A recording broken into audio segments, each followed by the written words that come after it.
Hello. Thank you guys for taking some time to work with me as I try to do something a little different for our department meeting for this month.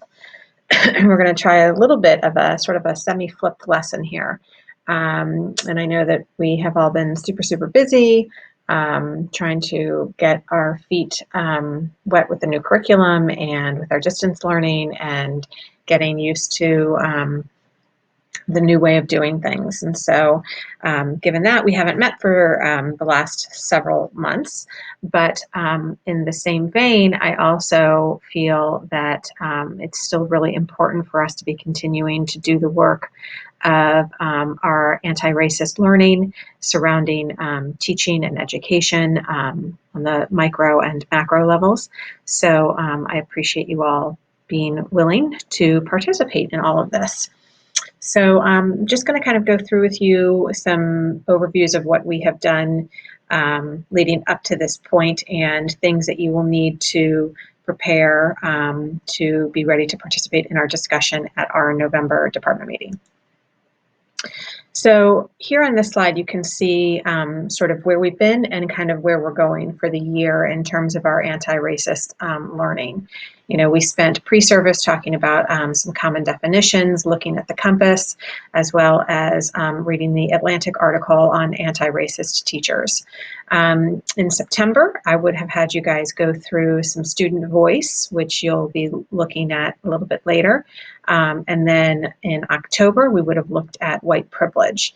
So in November, we're going to kind of tie in the three topics that we did from pre-service through October and sort of, question how these concepts and ideas come to play in our department, in our classrooms, in our department, in our school, and in the county.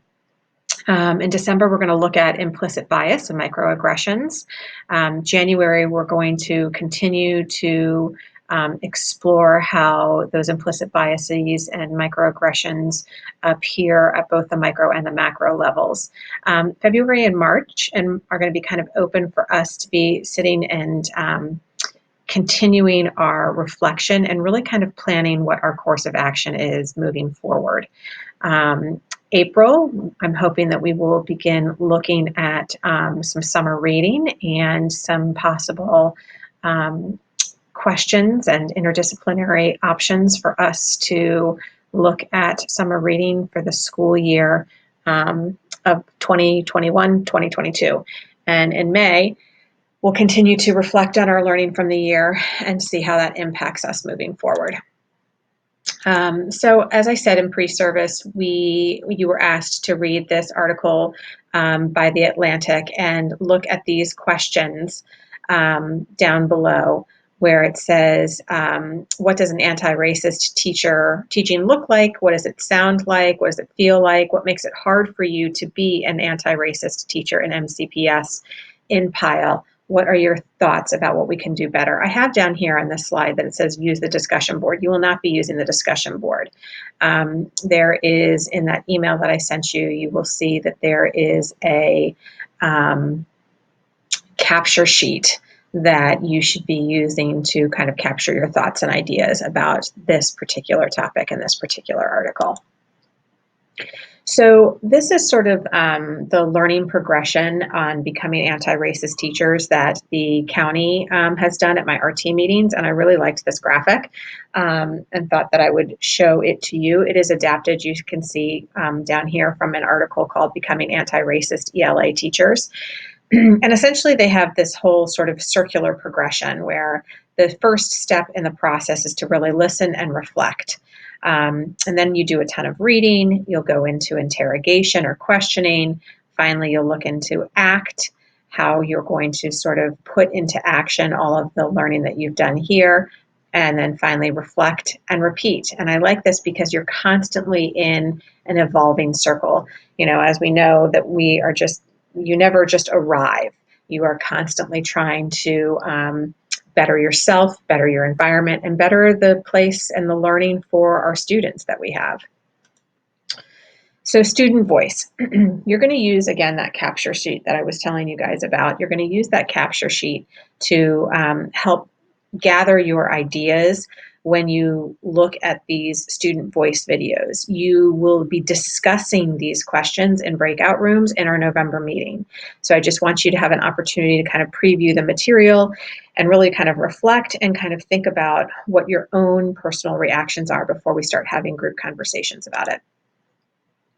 So I thought that this student voice piece of our learning really tied extremely nicely into the book that we read this summer, Not Light But Fire.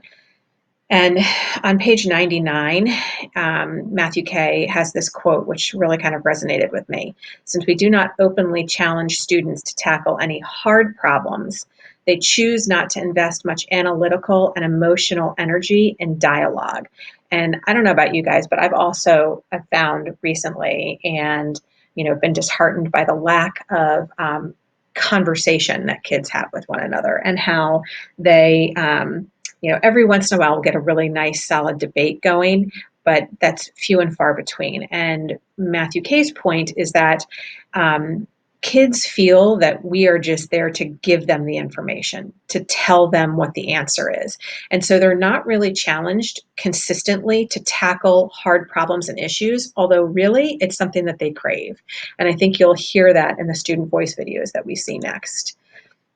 This is from a quote from a young woman who you will see in the video. And I thought that this quote really, I don't know, it stood out to me. You can see what quotes stand out to you. But she says, I think that schools try to avoid talking about race as much as they possibly can. The only time we talked about race was when talking about the Civil Rights Movement or the Civil War or Black History Month. But we never talked about the intersection of race and so many other things. And so I think quite often we as educators can, underestimate our students' ability to analyze and see the connection of their learning with the real world. So you will eventually go through, I'm not going to show the video now, you can do that on your own, but this is the video of the student voices, and this is all of these students. You can see that this was done from Education Week, and it was done during the pandemic. So it's a fairly recent video. I think it was done over the summer, if not in early fall. And there's a couple of kids from DC in here, from DC schools, talking about their sort of experience about Black student voices in the classroom. After you watch the video, this is where you can capture your ideas and what you will be talking about in breakout sessions in November. But what resonates with you from this video? What do these voices make you think about in regards to your own teaching practice and instructional decisions? And finally, how does our facilitation or fear of facilitation impact authentic and analytic conversation in the classroom? And what I'm really kind of getting at with this last question is kind of tying it back into Matthew Kay's understanding of dialogue in a classroom and kind of what he is proposing. And how does our fear of facilitating conversations correctly impact that kind of authentic or analytic conversation in a classroom? Or if you're really good at that, what things do you put into place that allows for authentic and analytic conversation? On to white privilege in October. Take a second to go ahead and read this slide that talks about and sort of gives a definition of and context for this notion of the power of normal.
And this is from an article called What is White Privilege Really? And it's hyperlinked there if you're interested in learning more about that. So this is a Whiteness Project's Intersection of I, and this is a video clips of several different teens throughout the country talking about their understanding of white privilege and how it impacts their lives on a daily basis. And so what I'm asking you to do is go through and pick at least 3 of the videos to watch and reflect on these 3 questions here. What themes come up in each of the videos that you watched? What is the harm and a belief of color blindness within a classroom? And how can talking about whiteness help deconstruct the power of normal, discussed, and what is white privilege really? And again, these 3 questions, I gave you an opportunity on that capture sheet to jot down your thoughts and ideas, but this is something that we will be talking about as a group during breakout sessions in November.